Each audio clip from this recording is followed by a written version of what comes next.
안녕하세요. 이유신 집사입니다. 지난주 BHC 미션이었던 자녀들과 문화관람 중 창조론 동영상을 시청하였습니다.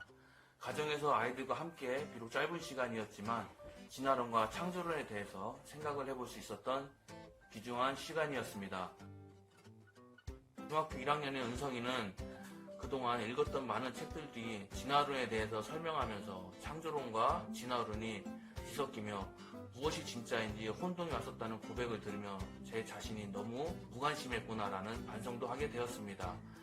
지난주에 비록 짧은 시간의 시청이었지만 앞으로는 집에서 자녀들과 함께 시간을 가지며 그저 TV 시청하는 것이 아니라 창조과학 등과 관련된 많은 영상들을 시청하면서 자녀들이 어떤 생각을 갖고 있는지를 나눠보는 시간을 꾸준히 갖도록 하겠습니다.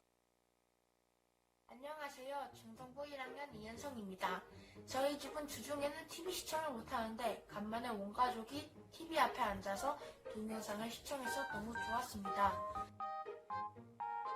저는 이 영상을 보기 전에는 창조론과 진화론에 대해서 정확한 확신이 없었어요. 그동안 제가 Y책을 너무 좋아해서 자주 읽었는데 거기에는 진화론을 설명해주고 있었거든요.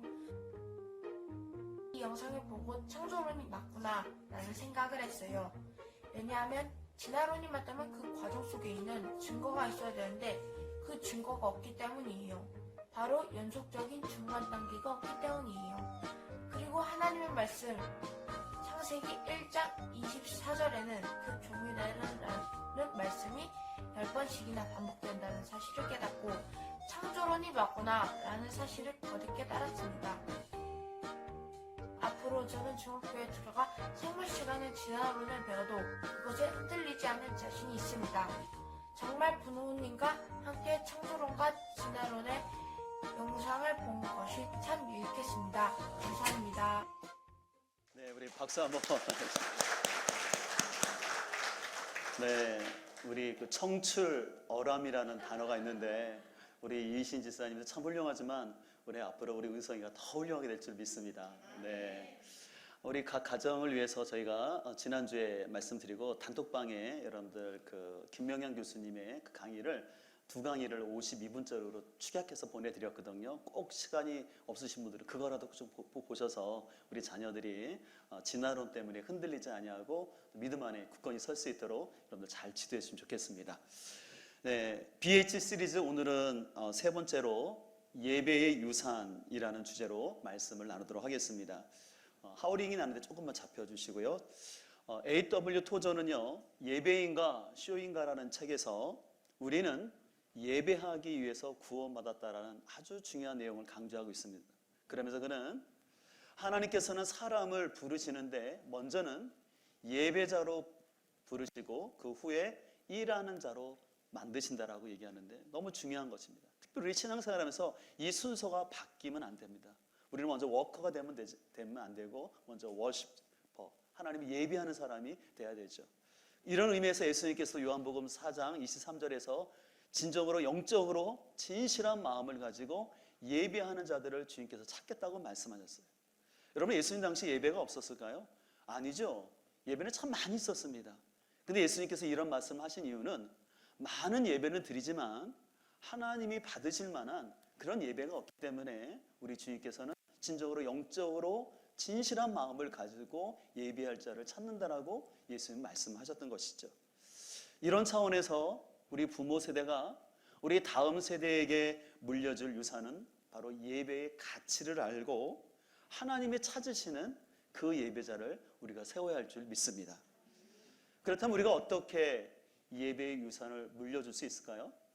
그것은 먼저 우리는 형식적인 예배가 아니라 구원의 간격으로 예배를 드리도록 해야 합니다. 오늘 보면 27절 이하를 보면 이렇게 말씀하고 있습니다. 하나님의 사람이 엘리에게 와서 그에게 이르되 여호와의 말씀에 너희 조상의 집이 애굽에서 바로의 집에 속하였을 때 내가 그들에게 나타나지 아니하였느냐? 이스라엘 모든 지파 중에서 내가 그를 택하여 내 제사장으로 삼아 그가 내 제단에 올라 분향하며 내 앞에서 에봇을 입게 하지 아니하였느냐? 이스라엘 자손이 드리는 모든 화제를 내가 내 조상의 집에 주지 아니하였느냐? 하나님은요, 사자를 통해서 이렇게 말씀하십니다. 내가 너희를 애굽에 있을 때부터 너희 가문을 택하였고 그리고 온 백성이 부러워할 만한 그 에봇을 입고 하나님을 섬기는 제사장으로 내가 너희를 택하여 줬다라고 말합니다. 그런데 오늘 본문에 나오는 이 엘리와 그의 아들들인 홈니와 비느하스는 하나님의 은혜를 기억하지 못하고 그들은 형식적이고 또한 너무나 나쁜 예배의 습관으로 하나님 앞에 나오는 모습을 나타내보고 있습니다.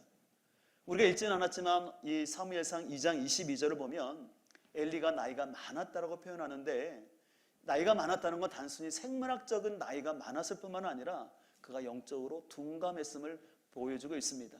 그래서 엘리는 소리를 들었어요. 무슨 소리 들었냐면 자신의 아들들이 성전에서 수종 드는 여인들과 간음을 하고 하나님께 바쳐지는 제물에 손을 대고 있다는 소리를 들었어요. 근데 안타깝게도 엘리는 그 소리를 들었을 때 야단만 칠 뿐이었지 그들의 행동을 고쳐주지 못했습니다. 그 자식들이 말을 안 들었다면 하나님을 섬기는 그 제사장 직분을 박탈해야 했음에도 불구하고 아마 엘리는 자신의 체면이나 그 아들들의 앞날을 생각해서 그런지 그냥 더 이상 얘기하지 않고 지나가는 것을 보게 됩니다. 그래서 오늘 29절은 이렇게 말하고 있습니다. 너희는 어찌하여 내가 내 처소에서 명령한 내 재물과 예물을 밟으며 내 아들들을 나보다 더 중히 여겼냐라고 말씀하고 있습니다. 여기 밟으며의 그 원어의 뜻은 뭐냐면 발로 걷어차다 아니면 발로 밟다라는 의미가 있어요. 그래서 엘리의 아들들은요 하나님께 드리는 예배를 발로 걷어차듯이 아주 쉽게 생각하고 하나님을 경멸하는 태도를 보였습니다. 그런데 안타깝게도 엘리는 이렇게 하나님을 경멸하는 이 자녀들을 오히려 중히 여겼다라는 것입니다.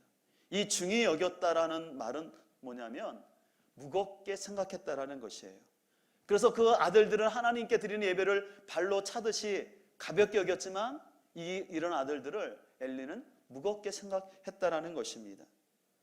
한마디로 미성숙한 자녀 사랑에 눈이 먼 미성숙한 부모의 모습을 보여주고 있습니다.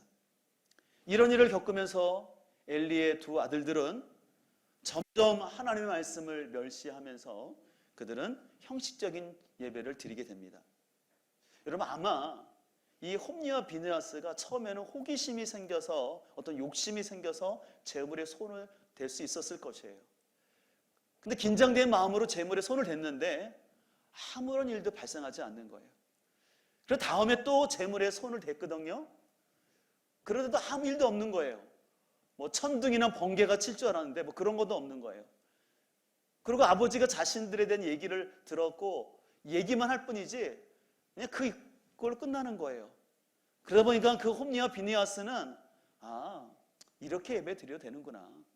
하나님은 뭐 우리가 이렇게 해도 뭐라 하지 않구나 라는 생각을 하면서 점점 하나님을 멸시하게 되었습니다. 그들은 하나님의 침묵을 하나님의 부재로 오해했습니다. 오늘 이것을 통해서 우리는 중요한 영적인 것들을 우리가 기억했으면 좋겠는데요. 하나님의 침묵이 결코 하나님의 부재를 말한다는 것이 아니다라는 것입니다. 그리고 하나님의 침묵이 하나님의 심판이 없음을 말하는 것이 결코 아닙니다. 오늘 본문 30절에 이렇게 말합니다. 지난 날에는 너희의 집과 너희의 조상의 집이 제사장 가문을 이루어 언제까지나 나를 섬길 것이라고 분명하게 약속하였지만 이제는 더 이상 그렇게 하지 않겠다. 이제는 내가 나를 존중하는 사람들만 존중하고 나를 경멸하는 자들은 수치를 당하게 할 것이다. 오늘 본문에 보면 이 존중이라는 단어와 경멸이라는 단어가 비교되어 있는데 이 존중이라는 단어의 뜻은 뭐냐면 하나님을 무겁게 생각한다는 것입니다. 근데 반대로 경멸이라는 것은 뭐냐면 하나님을 가볍게 여긴다는 것입니다. 그래서 하나님께서는요, 하나님을 가볍게 여겼던 엘리와 그의 아들들의 가문은 이제 하나님께서 약속을 폐하시고 이제 그 후손들은 수치를 당하게 될 것이다라고 오늘 심판을 하십니다.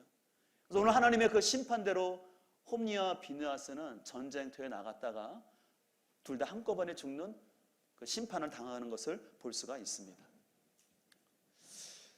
저는 말씀을 준비하면서 왜 하나님께 그 애굽에 있을 때부터 선택을 받았던 이 엘리 가문이 이렇게 하나님께 버림을 받고 수치를 당하게 됐을까요? 저는 말씀을 묵상하면서 바로 그들이 구원의 은혜는 잊어버린 채 종교적 행위에만 익숙해졌기 때문이었습니다. 여러분들은 어떻게 생각할지 모르지만 저는 말씀을 준비하면서 이 엘리의 아들들은 과연 구원받은 사람일까를 생각했을 때 저 개인적으로는 이 사람들은 구원받은 사람이 아니다라는 생각을 해보게 되었습니다. 그 이유는 우리가 사람이 재성이 있고 호기심이 있기 때문에 재물에 손댈 수는 있어요. 그런 문제는 이들은 계속해서 하나님이 금하신 율법을 어기면서 재물에 손을 대었고 심지어는 성전에서 수종드는 여인을 간음하는 죄까지 갖는 것이에요. 근데 진정으로 구원받은 사람이라면 그 안에 하나님의 양심이 있거든요. 그래서 시편 16편에 말씀드린 것처럼 있는 것처럼 하나님께서 우리 양심을 통해서 밤마다 깨우치시거든요. 근데 엘리 아들들은 전혀 그렇지 않았어요. 그래서 디모데전서 4장 2절에 나오는 것처럼 마치 화인 맞은 사람들처럼 그 양심이 완전히 굳어져서 하나님이 없는 사람처럼 그들은 행동을 하는 것을 볼 수가 있습니다. 몇 년 전에 독일에서 유학을 하고 신학박사 학위를 받은 다음에 모 신학교에서 강의를 하고 있었던 한 신학 교수님이 자신의 자녀를 학대하다가 그 자녀를 숨지게 한 가운데 11개월 동안 방에 갇혀 놓고 있었던 그 일이 발각됨으로 인해서 아주 끔찍한 이 사건이 뉴스가 되었습니다. 많은 사람들이 충격을 받았어요. 아니 어떻게 신학 교수가 그런 일을 할 수 있냐라고 사람들이 깜짝 놀랐죠. 근데 저는 그 교수님은 거듭나지 않은 사람이기 때문에 그런 일을 했다라고 생각을 해봅니다. 여러분 죄송한 말이지만요, 거듭나지 않고도 신학 교수가 될 수 있고요, 거듭나지 않고도 목회자가 될 수가 있습니다. 그래서 히브리서 6장 4절은 다음과 같이 경고합니다. 한번 빛을 받아서 하늘의 은사를 맛보고 성령을 나누어 받고 또 하나님의 선한 말씀과 장차 올 세상의 권능을 맛본 사람들이 타락하면 그들을 새롭게 해서 회개에 이르게 할 수 없습니다라고 말하고 있어요.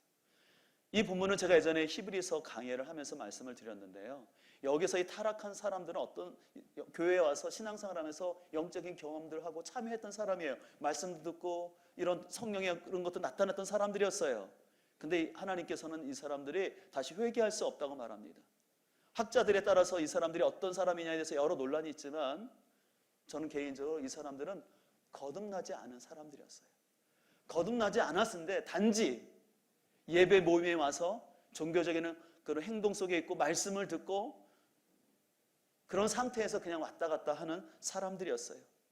그래서 하나님을 인격적으로 진정으로 만나지 못한 상황 가운데서 종교적 행위에만 형식적으로 익숙해진 종교인이었기 때문에 이렇게 타락할 수 있다는 것이죠. 우리 이 같은 차원에서 우리는 우리 자신과 우리 자녀가 이 구원의 은혜를 바로 아는지를 우리는 잘 살펴봐야 합니다. 우리 자녀들이 그냥 예배에 참석하고 수련회에 참석했다라고 우리 만족할 것이 아니라 우리 자녀가 진정으로 거듭났는지를 점검을 해봐야 되죠. 그럼 어떻게 우리가 자녀들이 거듭났는지를 점검할 수 있을까요?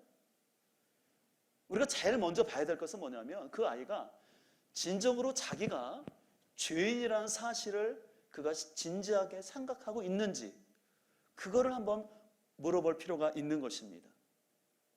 저는 개인적으로 목회자로서 한국교회의 여러 가지 위기를 말하지만 제가 생각할 때 한국교회의 가장 큰 위기는 뭐냐면 회심하지 않은 성도들이 자꾸 늘어가는 거예요. 회심하지 않은 성도들이 자꾸 일어나면 그것은 부흥이 아니라 오히려 한국교회를 건강하게 하지 못하는 것입니다. 왜냐하면 여러분들 회심하지 않고 교회 와서 봉사할 수 있을까요? 없을까요? 있어요. 근데 여러분 그 봉사가 절대 덕이 되는 것이 아니라 자기 자신과 다른 사람에게 안 좋을 수 있어요. 왜냐하면요, 회심하지 않고 봉사를 하게 되면요, 처음에는 믿음이 있어서 열심히 하는 것 같지만 얼마 안 가서 교인들의 모습에 보고 실망을 하거나 상처를 잘 받을 수가 있습니다. 왜 자꾸 사람들이 그 교인들 때문에 상처를 받고 실족하냐면 자기 자신이 어떠한 사람인지를 깊이 인식을 못하는 거예요. 내가 죄인이라는 사실을 깊이 알고 나뿐만 아니라 교회를 나오고 있는 성도들 역시도 죄인이라는 사실을 깊이 성찰해야 되는데 이 죄에 대한 깊은 성찰 없이 그냥 어떤 종교인으로서 그냥 봉사를 하는 거예요. 봉사를 하니까 주변 사람들이 잘한다라고 칭찬하고 자기도 믿음이 있는 사람처럼 오해를 할 수 있죠. 근데 막상 어떤 사람과의 관계에 문제가 생기면 그 십자가의 관점에서 바라보지 못하고 인간적인 도덕적인 관점을 가지고 바라보니까 금방 실망하고 실족하고 그 신앙이 흔들리는 것을 볼 수가 있습니다. 아까도 말씀드린 거죠. 그러나 진정으로 거듭난 사람은요, 자신의 죄를 보기 때문에 동시에 또 다른 사람의 연약성을 아는 거예요. 그래서 그런 우리가 하나님 앞에 나올 수 있는 것은 십자가의 은혜가 없으면 안 된다는 걸 깨닫는 거죠. 그래서 예배에 나올 때마다 다른 사람을 보는 것이 아니라 내 죄를 보는 거예요. 참 나처럼 연약하고 부족한 사람이 하나님 앞에 나올 수 있고 하나님께 섬기는 것은 내 의를 갖고 하나님 앞에 나올 수 있는 것이 아니라 나는 철저히 죄인이고 뼛속까지 죄인이고 그래서 원초적인 죄인이기 때문에 십자가의 은혜가 아니면 안 된다는 것을 고백하는 거죠. 그래서 주님 앞에 나와서 우리가 할 수 있는 길은 하나님 제가 이렇게 잘 살았습니다라는 것이 아니라 하나님 저는 주님 없으면 살 수 없는 사람입니다. 주님의 십자가가 없으면 저는 이 앞에 나와서 예배할 수 없는 사람입니다라고 그 고백을 하는 거죠. 또한 자기 자신뿐만 아니라 자신의 가족이나 다른 사람을 향해서도 나의 잣대나 기준이 아니라 저들 역시도 하나님의 은혜가 없으면 살 수 없는 존재인 것을 인정하는 것이죠. 그래서 그런 마음 가운데 나가서 하나님의 자비를 구하는 것입니다. 그래서 우리 기독교는요, 하나님의 전적인 은혜로 시작하여서 마지막 순간까지 은혜로 끝나는 거예요. 제가 늘 강조하지 않습니까? 은혜로 시작했다가 나의 행위가 들어가면 안 돼요. 우리는 은혜로 시작해서 마지막 주님 앞에 설 때까지 은혜인 것입니다. 그래서 십자가는 내가 처음 믿을 때만 바라봐야 십자가가 아니라 내가 신앙생활 하는 여정 가운데 십자가를 붙잡아야 돼요. 특별히 내가 넘어질 때, 내가 실패했을 때, 그럴 때마다 그 십자가를 붙잡고 그 은혜에 감격해서 하나님 앞에 나갈 수 있는 그런 예배자가 될 수 있기를 간절히 소망합니다. 그 다음으로 우리는 나를 위한 예배가 아닌 하나님의 마음에 합한 예배자가 되어야 합니다. 오늘 35절에 이렇게 말씀합니다. 새 번역인데요. 나는 나의 마음과 나의 생각을 따라서 행동하는 충실한 제사장을 세우겠다. 내가 그에게 자손을 주고 그들이 언제나 내가 기름 부어 세운 왕 앞에서 제사장 일을 보게 하겠다. 하나님께서는 예배에 실패한 엘리 가문을 폐하시고 새로운 제사장을 세우겠다고 말씀하셨습니다. 근데 그 새로운 제사장의 조건이 있는데 그것은 뭐냐면 하나님의 마음과 생각에 따라 행동하는 충실한 신실한 제사장을 세우겠다는 것이에요. 그래서 바로 이 제사장을 하나님이 기름 부어 세운 왕 앞에서 섬기도록 하겠다는 거예요. 근데 하나님이 기름 부어 세운 왕은 바로 다윗을 말하거든요. 그리고 다윗 앞에서 섬겼던 제사장인 사독을 말하는 거예요. 그래서 여러분들 사무엘하 8장 17절 보면 이렇게 말씀하고 있는데요. 아히두비 아들 사독과 아비아달의 아들 아히멜렉은 제사장이 되고 스레아는 서기관이 되고라는 말씀이 있는데요. 다윗은 그가 왕이 되었을 때 2명의 제사장을 세우게 되는데 한 명의 제사장이 사독, 그 다음이 아비아달이었어요. 처음에 이 사독과 아비아달은요, 압살롬이 반역을 일으켰을 때도 다윗의 곁을 떠나지 아니하고 다윗을 지켰던 사람이었어요. 근데 문제는 후에 이 아비아달 제사장은요, 그 솔로몬이 왕이 되는 그 과정 속에서 아도니아가 구테타를 일으켰는데 그 아도니아 편에 스므로 인해서 나중에는 실각되었습니다. 반면에 사독은요, 다윗 왕 때뿐만 아니라 그의 아들인 솔로몬이 왕이 되어서 통치할 때도, 그리고 비록 솔로몬이 부족한 모습이 있을지라도 그를 배반하지 아니하고 끝까지 다윗 가문을 섬겼던 제사장이었습니다. 그래서 에스겔서 44장 15절에 보면 이런 말씀이 있는데요. 이스라엘 족속이 그릇 행하여 나를 떠날 때에 사독의 자손 레위 사람 제사장들은 내 성소의 직분을 지켰은즉 그들은 내게 가까이 나와 수종을 들되라고 말하면서, 오늘 이 에스겔 선언을 마시는 것처럼 포로기 이후에 하나님께서 에스겔 선지자에게 새로운 성전에 대한 얘기를 하시면서 그 새로운 성전에 섬길 제사장을 누구로 세우겠다고 하면 사독 후손의 제사장들을 세우겠다고 말씀하시는 거예요. 왜냐하면 아까 말한 것처럼, 오늘 읽었던 것처럼 다른 제사장들은 자신의 생각대로 마음이 변하고 움직였지만 이 사독 제사장의 후손들만은 끝까지 하나님을 섬겼다라는 것입니다.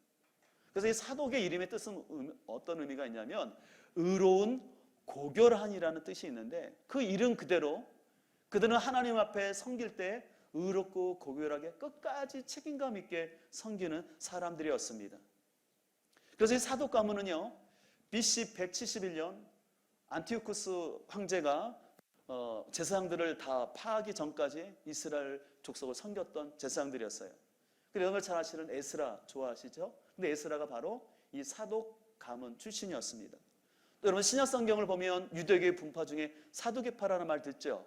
이 사두개파의 기원이 바로 이 사독의 후손들인 것을 알 수가 있어요. 이에 반해서 아까 말했던 아비아달 제사장은요, 자신의 생각에 따라서 솔로몬 왕을 끝까지 섬겨야 되는데 아도니아를 세우는 그 쿠데타에 동참했다가 오히려 그들은 제사장의 직분을 감당하지 못하게 된 것을 볼 수가 있습니다. 저는 이 말씀을 보면서 하나님이 원하시는 예배는 우리가 예배 가운데 최선을 다하고 또 열정을 다하는 것도 중요하지만 우리의 삶 속에서도 신실함과 충성됨으로 살아야지 그 예배를 하나님이 받으신다는 것입니다. 이런 차원에서 볼 때 그동안 우리 한국교회는 예배에 있어서 참 귀한 열정이 있었어요. 그러나 부족한 점이 있다면 우리가 함께 모여서 드리는 예배 가운데는 열정과 최선의 모습은 있었지만 예배가 끝난 다음에 예배당 밖에서의 삶 속에서는 하나님을 믿는 사람으로서의 신실한 모습은 부족한 모습이 있었다는 것을 우리가 돌아보게 됩니다. 우리가 지난주 시편 14편을 묵상한 것처럼 어리석은 자는 그 마음속에 하나님이 없다라고 생각하는 것처럼 때때로 우리 그리스도인들 가운데도 주일날 함께 예배 드릴 때는 이곳에 하나님이 계신 것처럼 생각하면서도 예배가 끝난 다음에 일상생활 가운데는 하나님이 없는 것처럼 살았던 그런 우리의 모습들을 우리가 정직하게 돌아볼 수 있기를 소망합니다. 그래서 하나님께서는 그런 시대 가운데 하나님이 원하시는 예배는 자신의 삶에 대한 진지한 성찰을 하는 것을 원해요.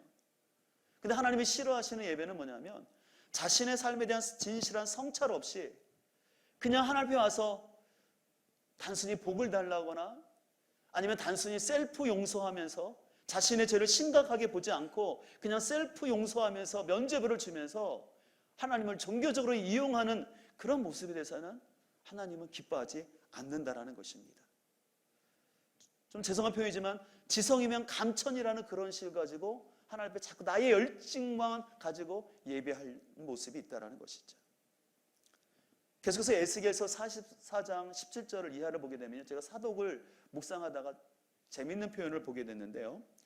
그들이 안뜰 문에 들어올 때나 안뜰 문과 성전 안에서 수종 들 때에는 양털 옷을 입지 말고 가는 베옷을 입을 것이니 가는 배관을 머리에 쓰며 가는 배 바지를 입고 땀이 나게 하는 것으로 허리를 동이지 말 것이며 라고 말하고 있어요. 하나님께서는요, 제사장이 성전에서 섬겨야 되는데 그의 의복을 말하는데 입어야 될 것은 뭐냐면 지금 보시는 것처럼 가는 베옷으로 입으라는 것이에요.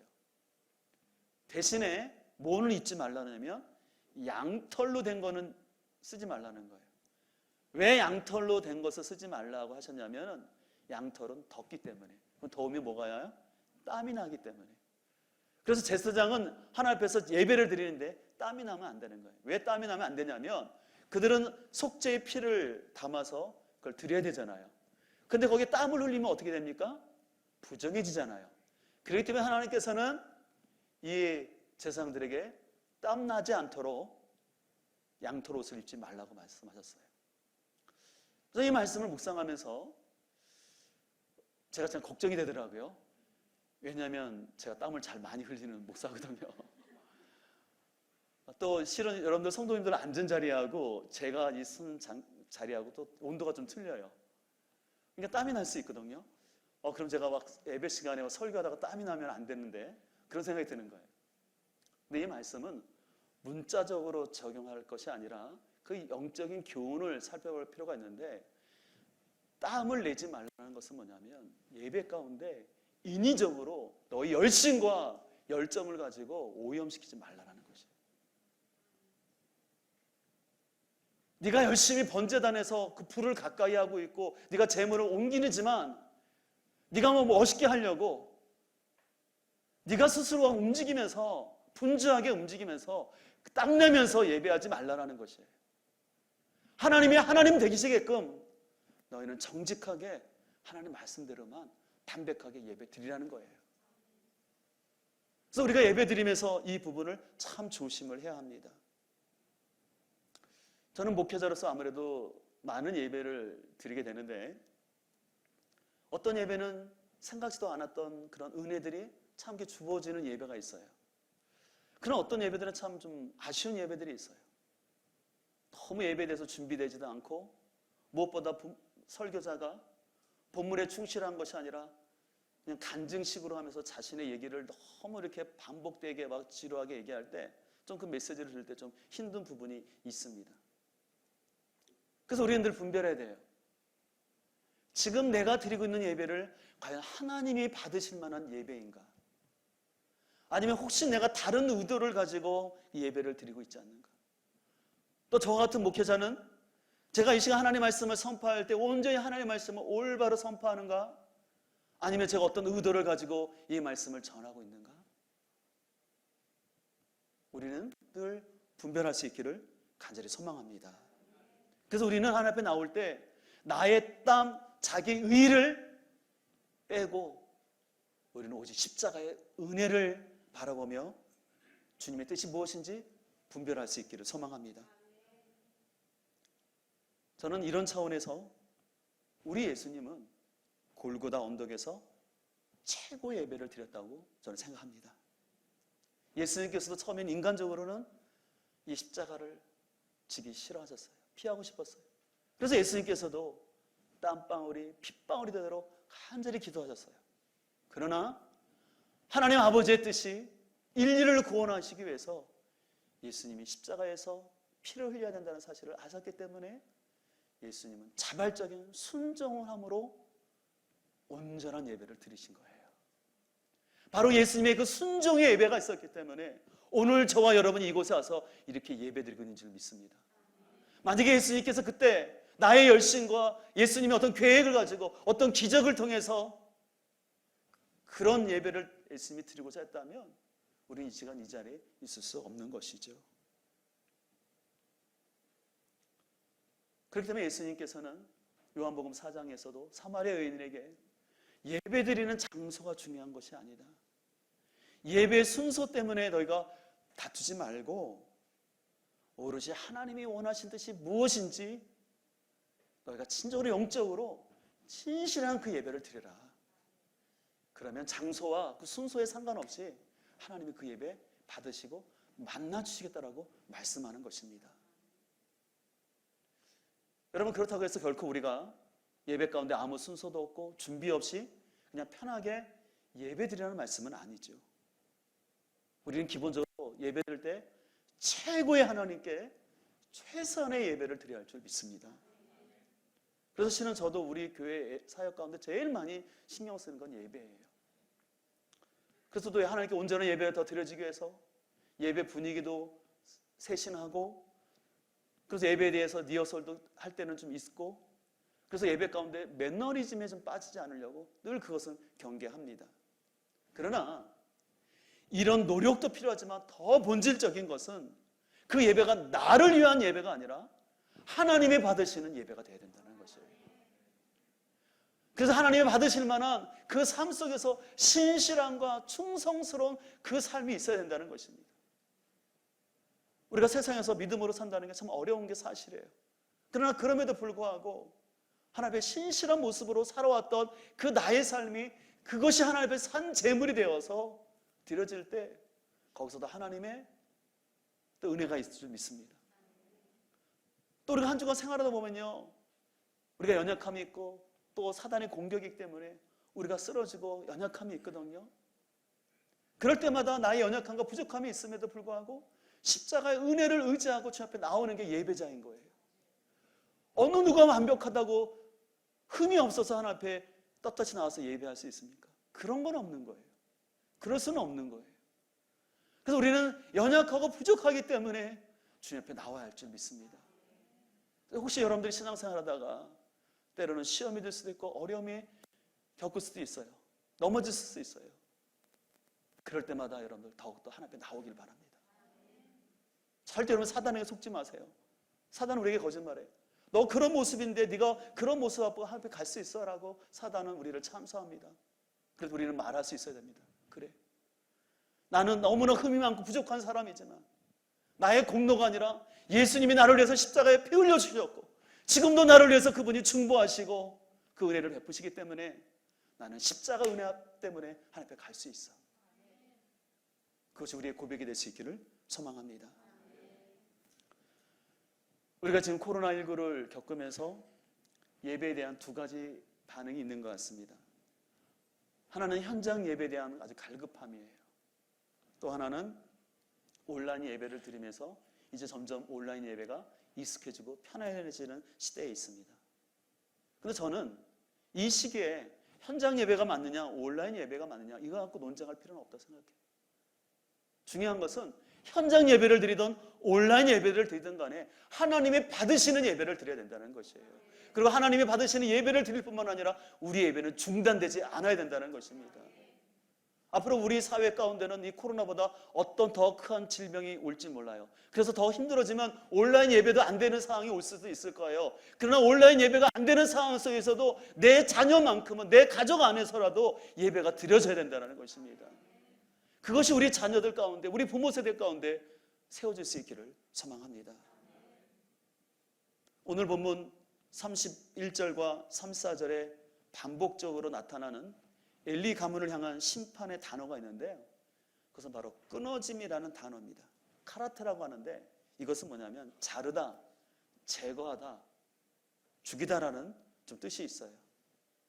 다시 말해서 하나님과 단절된 거예요. 하나님이 엘리 세상 가문에 내린 심판은 뭐였냐면 하나님과 단절되는 것이었어요. 여러분들 한 가정에 예배가 끊어진다는 것은 가장 큰 실패입니다. 아무리 세상적으로 성공하고 자녀가 돈을 많이 벌어도 하나님을 예비하지 않는 가정 그 후손은 실패한 인생이에요. 반대로 축복된 가정은 어떤 가정이냐면 비록 다른 사람처럼 많은 것을 소유하지 못했을지라도 또 우리 자녀들이 그렇게 좋은 회사를 다니지 않고 좋은 대학을 못 갔을지라도 자녀들이 하나님을 알고 하나님을 예비할 수 있는 자녀인 거예요. 여러분은 여러분의 자녀들이 어떤 후손 되기를 원하십니까? 세상적으로 돈도 많이 벌고 결혼도 잘해서 잘 살지만 하나님을 예비하지 않는 자녀? 이에 반해서 비록 세상적으로 그렇게 유명하고 화려하지는 않지만 또 부모님께 많은 용돈을 못 드린다 할지라도 하나님을 예배하고 하나님을 경외하는 자녀가 있다면 우리는 당연히 후자이기를 소망합니다. 더 축복하는 것은 이 두 가지가 다 있었으면 좋겠어요. 하나님께서 여러분의 삶에 은혜를 베풀어 주셔서 우리 후손들 가운데 하나님을 온전히 신실하게 섬기는 그런 은혜가 있기를 간절히 소망합니다. 여러분 지난주에 우리 오후에 워름 영화 보셨잖아요. 그 영화 못 보신 분들 꼭 좀 보셨으면 좋겠어요. 저 가정이 굉장히 위기 가운데 있었는데 한 여인이 기도에 대한 도전을 받고 지금 그 옷방인데 우리나라 구조하고는 틀려서 미국 같은 데 가보면은요 그 옷방이 다락방이 그냥 우리 옛날 다락방 개념이 아니라 좀 커요. 그래서 그곳에 자기 기도방 안으로 기도 제목을 붙여놓고 기도하기 시작했을 때 하나님의 역사가 나타나게 된 줄 믿습니다. 그래서 저 한 여인의 기도를 통해서 그 가정이 회복되어지고 그 가정이 회복되어질 때 예배가 살아난 줄 믿습니다. 소망하는 것은 다음 세대 가운데도 하나님이 찾으시는 신실한 예배자들이 세워지길 소망합니다. 이를 위해서 우리가 매주 반복되는 예배이지만 그 마음 중심에 하나님을 경외함을 가지고 매 예배에 최선을 다하는 우리 공동체, 우리 가정 되기를 주의 이름으로 축복합니다.